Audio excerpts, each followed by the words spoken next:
This is a short video to show you how to use Google Translate. So let's take a look at this website here. I just picked a random article. So I'm going to pick a random section here. So you want to copy this.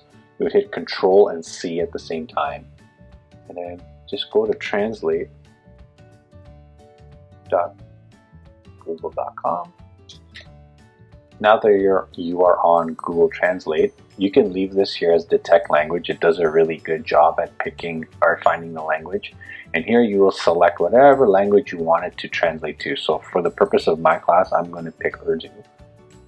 So just Command or Control V to paste it, and it translates it right here. Now it's not perfect, but it's good enough to help you understand what the text is about. And you can also press the listen button and it will read it to you. I hope you found this video helpful, and I'll see you in the next video. Bye-bye.